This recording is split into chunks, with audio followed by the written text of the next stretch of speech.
Let's get straight to the point. You're probably making $1 billion hiring mistake when you hire infrastructure PMs. Not because someone lacks a certification, but because you hire for what they've done, not what they can actually do. Watch this. I'll give you clear, compliant steps to assess candidates plus insider tips for infrastructure PMs. By the end, you'll have a new hiring playbook to find game-changing PMs, not just checkbox candidates. In infrastructure, the stakes are huge. One wrong hire can cost millions, erode trust, and create technical debt. The right PM transforms chaos into clarity and aligns tech work with business outcomes. We'll define the role, separate must-have skills from nice-to-haves, teach you how to assess soft skills, source candidates, avoid bias, and close them. No fluff. Practical interview prompts and example answers you can use this week. Forget the old checklist. We're hiring for impact. Let's start by defining what success looks like for this role in your company. Answer this. What must this person deliver in their first year? Keep that front and center. Start by defining outcomes. For example, migrate 3 legacy systems with 0 downtime or standardize PM across engineering. These performance objectives become your hiring North Star. Elite infrastructure PMs sit at the intersection of deep technical expertise, project fundamentals, and leadership influence. Hard must-haves: network architecture fluency. They must speak your engineer's language, cloud platform experience, AWS, Azure, or GCP depending on your stack. Data center ops and physical infrastructure knowledge for hardware-heavy projects. Project management fundamentals, budgeting, forecasting, risk matrices are table stakes. Procurement and vendor management experience, non-negotiable on capital projects.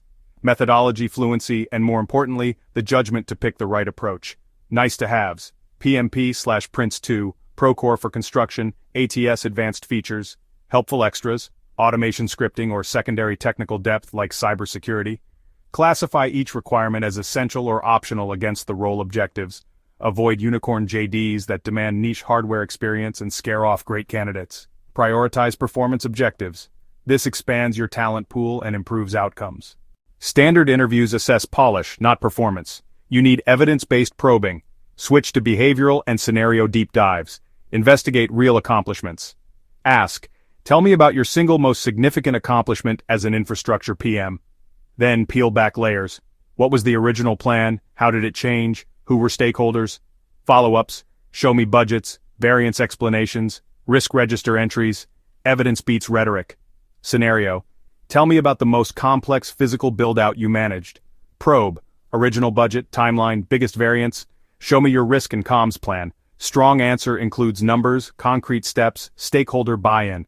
Weak answer is vague, high-level, no artifacts. Test leadership. Ask for a time they motivated a team through a grueling phase. Test communication. Give them a 90-second executive explanation task during interview. Test problem solving. Run a short incident simulation and score their triage and escalation steps. Use a 1-5 scorecard with 5-7 competencies mapped to your outcomes. Force objective comparisons. Reduce gut feel bias and keep notes evidence-based. Store scorecards in your ATS to keep the process consistent and defensible. Top channel #1, employee referrals, highest quality and culture fit. Ask your senior engineers, who's the best PM you've worked with? Top channel #2, targeted LinkedIn sourcing with impact-focused outreach. These 2 cover most wins. Tools, structured scorecards, short technical take-home tasks, scenario simulations, and ATS tracking. Keep technical tests time-boxed and role-relevant. Avoid long unpaid labor. Use frameworks for soft skill consistency.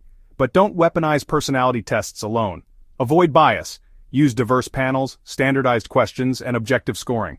Train interviewers on job-related competencies only. Don't ask about age, marital status, or nationality. Instead, ask job-focused alternatives. For availability, this role requires occasional after-hours work during critical deployments. Is that something you can accommodate?